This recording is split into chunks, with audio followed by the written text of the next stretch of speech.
Vamos lá, gente, olha só, vamos tratar agora em direito de família sobre o pacto antinupcial. Essa é a terceira parte do nosso estudo em que nós vamos agora adentrar. Olha só, o pacto antinupcial, ele é conhecido como vários nomes, tá? Vou até colocar uma listinha aí para você. Se você ouvir falar sobre pacto pré-nupcial, pacto dotal, convenção matrimonial, gente, tudo é a mesma coisa, tá? Isso aí tudo é pacto antinupcial, que é o nome que está no nosso Código Civil. Tá? Então, isso já precisa ficar esclarecido para nós. O pacto antinupcial é aquilo que vai dirigir, escolher o regime de bens para começo de conversa, onde nós vimos na aula anterior. Agora, como é que é feito esse pacto antinupcial? Eu não sei se você lembra, mas eu também já disse. O pacto antinupcial, ele é feito, olha só, mediante escritura pública. Então, olha só, ele é feito mediante escritura pública. Aí você vai lá e faz o pacto antinupcial. E ele tem efeitos a partir de quando?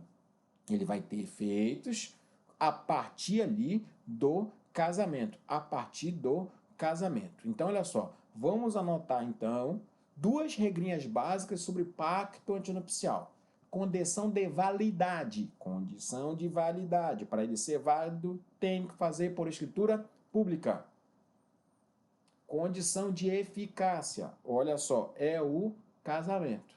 Então ele só vale a partir, pode ir lá fazer tranquilo, pô, estou querendo fazer um pacto, vai lá e faz. Só a partir do casamento. E se não fizer, o artigo 1653 ele responde. É nulo o pacto antinupcial se não for escrito por escritura pública e é ineficaz se não seguir o casamento. Se não seguir o casamento. É nulo o pacto antinupcial se não for feito por escritura pública e ineficaz se não lhe seguir o casamento. Tudo certo? Esse é o artigo 1653 do Código Civil, tudo bem? Então isso aí já deve ficar claro para a gente, já deve ficar esclarecido. Condição de validade, condição de eficácia. Claro que se o casamento for inválido, o pacto judicial vai ser totalmente inválido também, porque o casamento, o pacto judicial ele vem regular ali o casamento. Agora, cuidado, você fez um pacto antinupcial e esse pacto não foi feito por escritura pública, ele é inválido, mas ele não vai comprometer o casamento. Somente as regras que estão dispostas naquele pacto que serão consideradas não lidas, né? Não lidas. Agora, o que eu quero te fazer é uma pergunta muito interessante, eu preciso que você preste atenção. Porque eu quero saber de você é se o pacto antinupcial ele se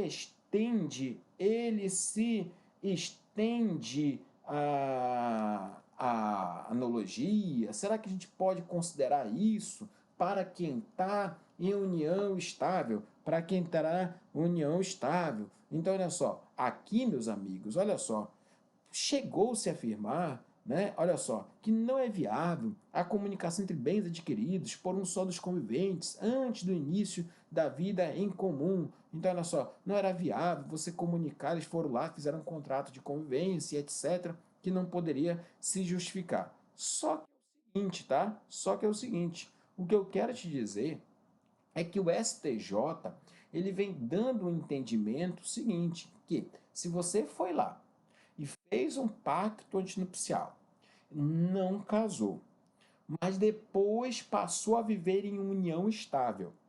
O STJ e a doutrina, professor Flávio Tartucci, tem dito o seguinte: é possível você sustentar sim a possibilidade de converter e ler o pacto antenupcial como se fosse um contrato escrito de união estável, para de alguma forma privilegiar a vontade, de alguma forma eles manifestaram a vontade e isso ser devidamente preservado. Então, embora nós tenhamos tribunais regionais que já chegaram a afirmar que não era viável se comunicar, guarda isso e preste atenção.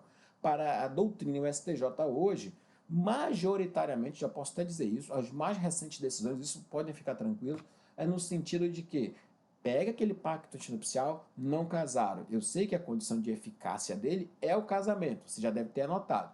Mas caso ele se transforme e depois venha surgir uma união estável, pega aquele pacto antinupcial e lê-se como se fosse contrato de contrato de convivência, contrato escrito, que está ali no 1725.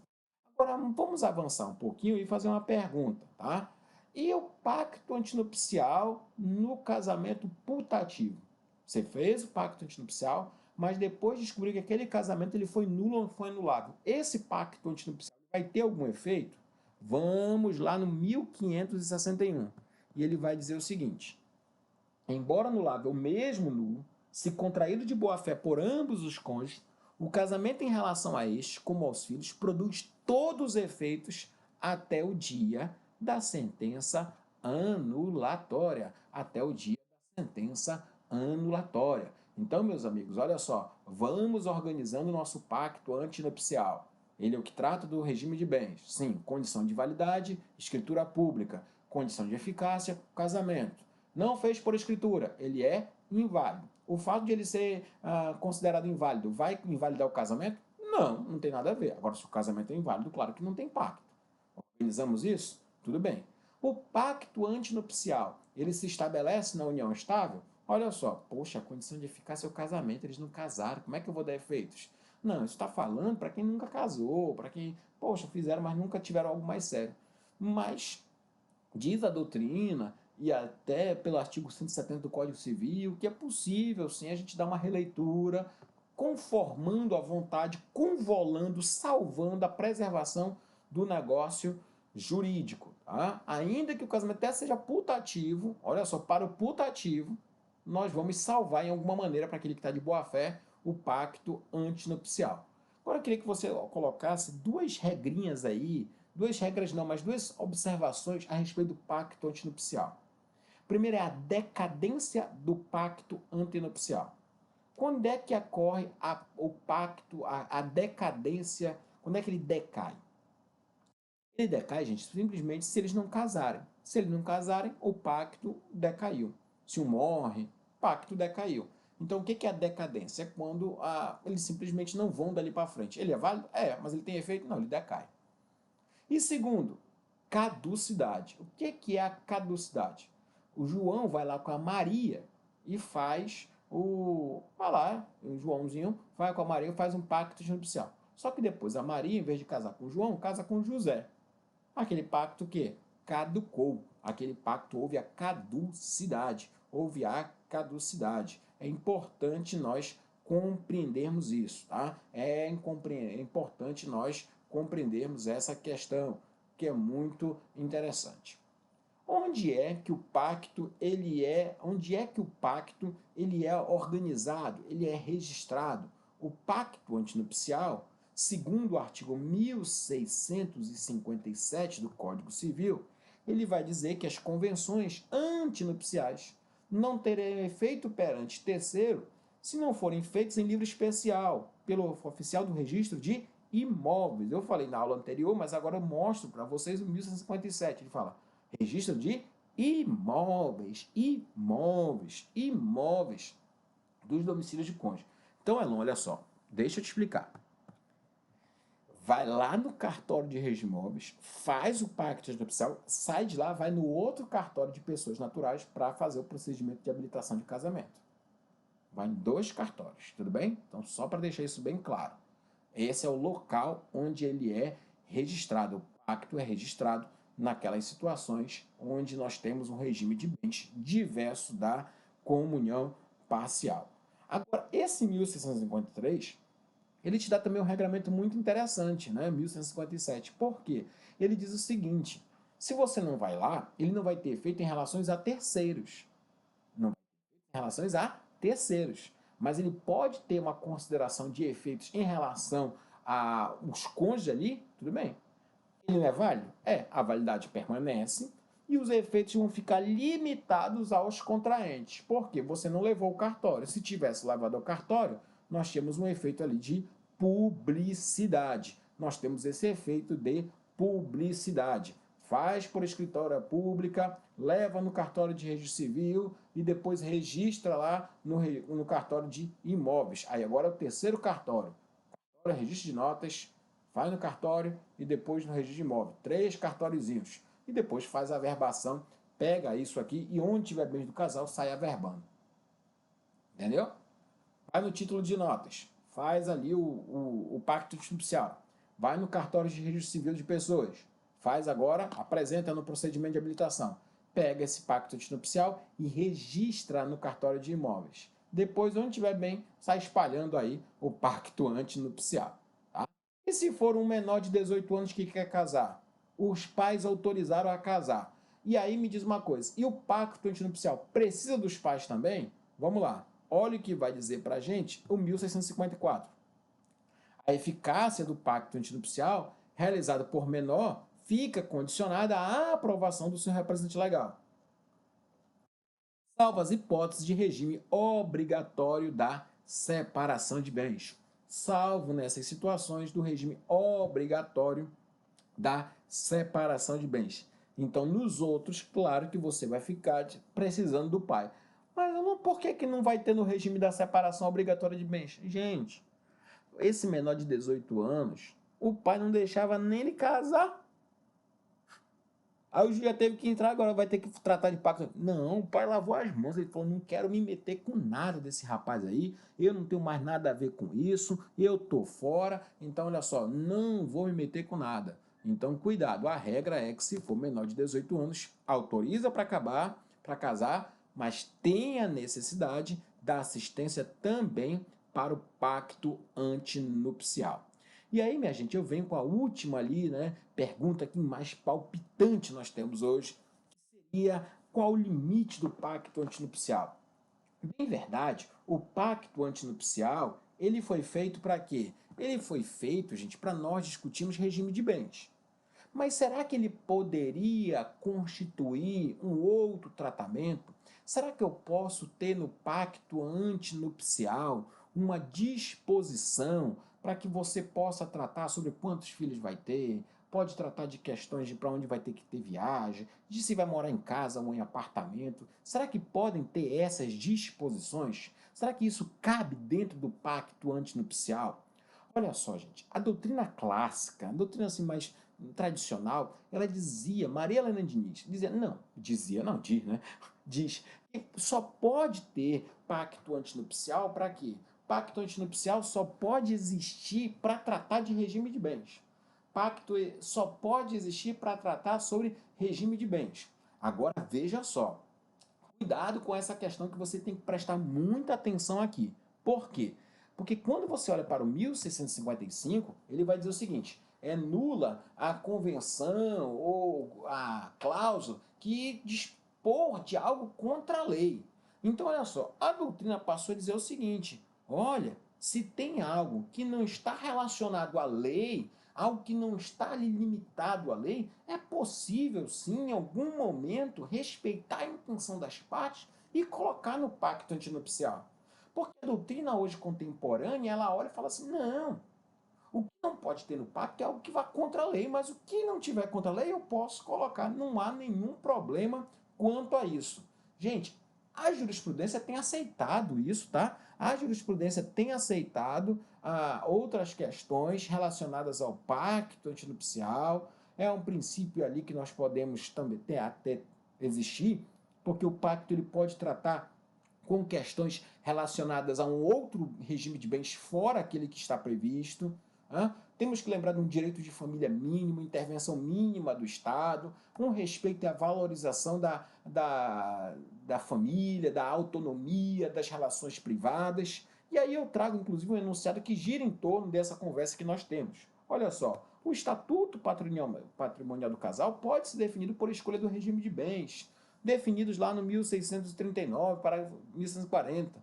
E olha só, isso deve estar construído ali no processo de habilitação com respeito à autonomia. Eu tenho também julgado, já que tratam dessa questão, vou trazer um aqui do STJ, em que ele, olha só, ele trouxe a possibilidade no pacto antinupcial de garantir ao cônjuge sobrevivente, olha só, a possibilidade de ele ser herdeiro, agora dando heranças e etc. Mas ele falou, olha, durante o regime de bens a gente vai separar, mas eu quero te dar um percentual diferente se for lá quando chegar em eventual morte, etc. Tem um julgado também que fala sobre isso, que eu coloquei até aí para vocês darem uma observada.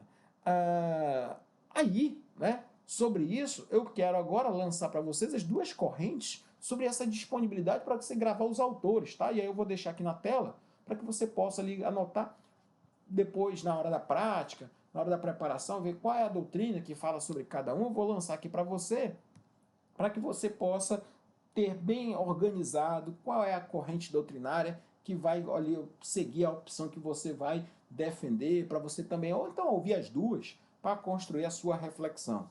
Nós temos aí a professora Maria Helena Diniz, eu já citei, né? Mas os outros ali, tem a professora Maria Berenice Dias, o professor Nelson Rosenwald, Cristiano Chaves, sustentando teses no mesmo sentido. Tudo bem? Então essa é a nossa compreensão de maneira nós colocarmos ali cláusulas penais. Será que pode colocar? Pelo fim do casamento, se tu pediu divórcio, eu quero 1 milhão. Igual aquela música do Jorge Mateus, né? Do contrato. A multa é 1 milhão, né? Não pode, porque é um direito existencial, né? Dispensar mútua assistência, multinha, né? Por infidelidade, por isso, por aquilo. Dispensa de coabitação, multa? Não, não pode. Agora, o que nós podemos, né, é tratar outras questões que não violam a lei, que são questões relacionadas, por exemplo, a questões patrimoniais. Gente, olha só, em Portugal está sendo muito discutida, por exemplo, o plano de parentalidade. Se for filho homem, quem vai ser responsável pela escola? Se for filho menina, como vai ser o estudo dela? Então, olha só, por exemplo, pacto antipsal por dispensa de coabitação, porque lá a lei diz que tem que morar junto, etc. Mas hoje a doutrina fala assim, isso é uma realidade que nós temos que observar que é plenamente possível, né? Plenamente possível porque a sociedade contemporânea já se discutiu.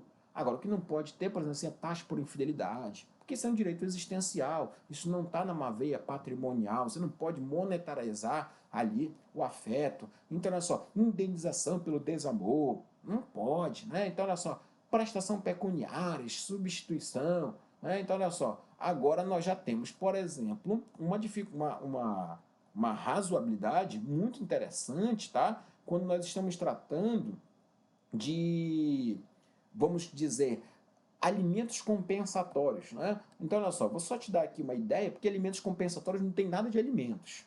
Mas imagina o seguinte, olha, se tiver muitos filhos, dá para fazer muita coisa, me diz aí, o que a gente pode fazer? Vamos tentar agora estabelecer o seguinte, que se a gente se separar, ou até mesmo não separado, mas se eu tiver 3 filhos em 5 anos, 2 filhos no intervalo mínimo, máximo de 3 anos entre cada um, eu vou precisar de um apoio financeiro aí, tá? 5 mil, 4 mil reais, 10 mil reais, por quê? Porque nesse tempo não vai ter como exercer minha profissão, eu sou uma profissional liberal, e aí você sabe que a jornada mais desafiadora é para a mulher. Se você perceber, até hoje, eu estou gravando essa aula dia 18 de maio, né? 18 de maio, e aí você vai observar que, dá uma olhadinha, depois aí dá uma pesquisada, na UOL, hoje tem uma matéria lá falando sobre a tripla jornada que as mulheres estão enfrentando na pandemia, casa, família, filhos e atividades profissionais. Esse home office está louco, né? Então, olha só, elas estão colocando os desafios. Então, seria um pacto antinupcial para regular isso. Isso não tem problema nenhum, isso não tem nenhuma dificuldade, porque é uma questão patrimonial, é uma questão de funcionalidade, é um planejamento familiar. Isso é totalmente bem-vindo, essas organizações, para deixar claro. Então, isso não tem nenhuma dificuldade. Agora nós vamos também observar que o Código de Processo Civil, ele diz lá no artigo 190 que sobre questões que admitam autocomposição, o juízo pode permitir que as partes celebrem negócios processuais. Então, por exemplo, pode colocar num pacto antinupcial que, se por um acaso tiver algumas dificuldades lá na frente e tiver o fim do relacionamento, já fica pontuado entre nós que a ação não terá audiências no mês de janeiro, porque todo janeiro eu viajo para a casa da minha família. Já fica se discutindo que um negócio processual que, em caso de divergência, quem vai continuar cuidando da escola, enfim, de relacionamento, será o fulano ou a ciclana, continuará pagando as escolas até ter um acordo judicial independente dos alimentos que serão fixados. Negócios processuais. Então essas questões só são discutidas após o carnaval de cada ano. Uma vez que o meu ano só começa depois do carnaval, eu não quero ter obrigado a ficar enfrentando processos no começo do ano. Também são questões que podem ser alinhavadas, são negócios processuais. Colocar dentro do negócio processual que, antes de procurar uma medida no judiciário, deve ter uma possibilidade de uma clínica do direito, de uma clínica psicológica. Então, olha só, uma terapia familiar se dispor a isso, ainda que não queira, mas pelo menos como colocar com uma cláusula de retenção do processo. São negócios processuais. Isso está tirando o direito indisponível, o direito existencial? Não, só está organizando, acomatando ali dentro de uma resolução do casal. Eu posso colocar negócios processuais dentro do pacto antinupcial? Aqui é possível, é uma plena possibilidade e é um grande barato aí, vamos dizer uma expressão bem clara, daquilo que está sendo agora cada vez mais enfrentado, cada vez mais divulgados, quando nós tratamos ali relacionados a pacto antinupcial e a contenção. Eu termino dizendo isso aqui, claro que respeitando as doutrinas diversas, mas que me parece que pela leitura que nós temos do artigo 1655, sim, que é possível colocar outras questões no pacto antinupcial além do regime de bens. Sim, é possível, mas sempre observando, sempre garantindo, sempre tendo o cuidado de não violar o que está disposto na lei e também não impor questões que violem direitos existenciais, direitos da personalidade. Essa deve ser o cumprimento que deve ser ali de alguma forma estabelecido. Bem, gente, agora nós estamos encerrando aí, né? Estamos encerrando a parte geral de regime de bens. Falamos muito, né? Podemos voltar e enfrentar a parte especial, estudar de per si cada um dos regimes de bens. Mas a proposta inicial da teoria geral do regime de bens, dessas normas introdutórias, ela já foi agora alcançada com esses 3 blocos, tudo bem? Valeu, grande abraço, fica com Deus e um beijo no coração.